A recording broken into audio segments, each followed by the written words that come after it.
into credit, what are some of the things that make up a credit score? Well, a credit score is derived from the effects of good credit in relationship to bad credit. So what is bad credit? Well, bad credit is something that has gone on your credit report that is, we call it negatives, but the actual term is derogatory. It's derogatory information.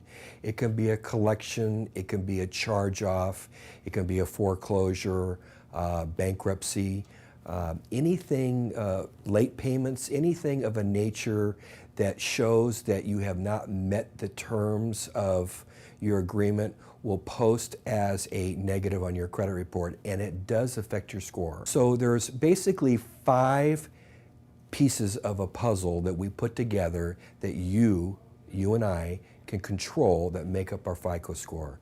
So we break them into 5 segments, and the most important part is your FICO score is made up of 35% has to do with your payment history. Now what this means is that being late, a 30-day late, can drop your score as much as 100 points.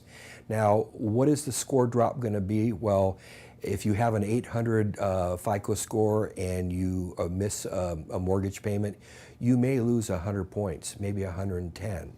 If you have a 600 FICO score, you may only lose 60 to 80 points. So the higher your score, the more damage to your score is when you have a negative impact. Quite simply said, do not be late. The next part of the FICO formula, which is 30%, has to do with the relationship of your credit limit to the amount of usage that you do. We call it the maximization rule. Now, we break this criteria down into basically a segment of work very hard at never charging over 30% of your credit limit. If you had a $1,000 credit limit, 30% would be $300. So you would want to stay below $300. Any time that you charge over $300, your score is actually going to dip. Actually, there's 2 other increments that impact it as well. When you reach 50% of your available credit, it dips down again, and when you reach the maximization of your credit limit or go over, it's going to dip down a 3rd time. Another misconception is people may say that, well, I pay my bills every month, so that's not an issue.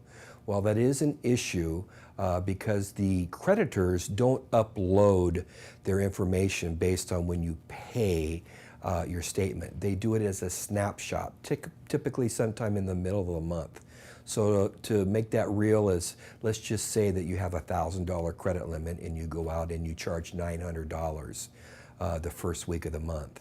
And then you have all intents and purposes of paying it off at the end of the month, which is good from a debt standpoint, but say the 2nd week of the month, the creditor uploads that information as a snapshot of your account to the credit bureaus. Well, at that particular time, you're at 90% usage and your score would drop. So these are not crucial that you manage every day, but when you're looking for a fundable event when you're looking to purchase a home, refinance, maybe purchase a car, or you want to have your score maximized, that's when you want to pay close attention to this 30% rule. Thirdly, which is 15% of your score, has to do with credit history again. And it has to do with the impact of having your credit for a period of time.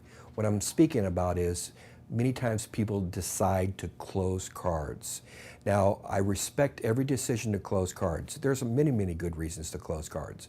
But what I do know is that your FICO score does look at the longevity of your account. Now, what I mean is the FICO formula looks at the past up to 2 years of your history with that card. So if you have kept the card active, if you have been faithful on making the payments on time, each month your score is actually inching up as a reward for being faithful on that card. So a card with 5 years of history, the formula will look at the past 2 years and basically inch your credit up for those 2 years that you've been good. The other important thing to remember is if you decide that you don't want to use a card, rather than close it, You just don't want the card to become inactive. So a card becomes inactive when it's not used for 6 months. So we counsel our clients through our education seminars and consultations to, if you want to close the card, don't close it.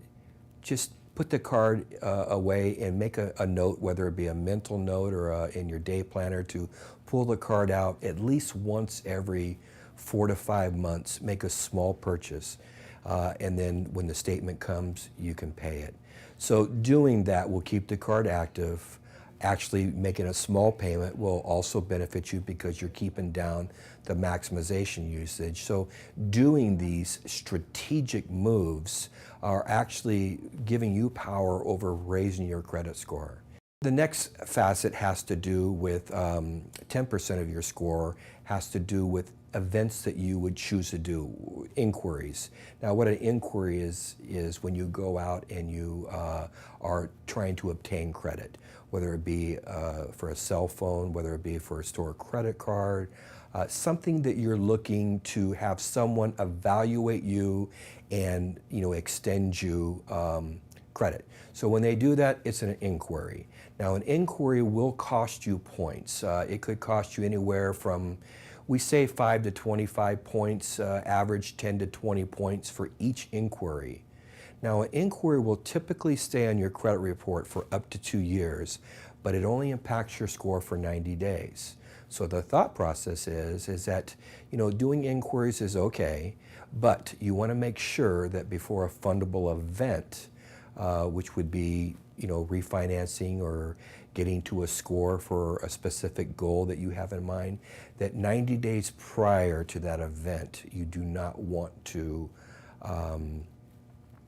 you don't want to be going out and having people access your credit. So that's one reason why we strongly encourage people not to give out their Social Security number, because doing so, you might find someone does have access to your credit by using that. Lastly, 10% of your score has to do with the hierarchy of different things on your credit. So what I mean by that is that a mortgage payment, a house payment, is the most powerful thing that impacts your credit, both for good and for bad.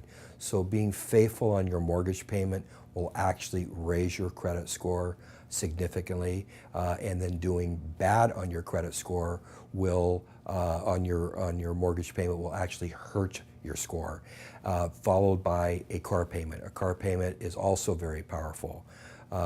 It will affect your score or help you depending on you being faithful with that, and then followed by different types of credit cards, installment loans. So that basically makes up the 5 segments that you want to focus on. So just as a summary, 35% of your score is payment timeliness. Do not be late.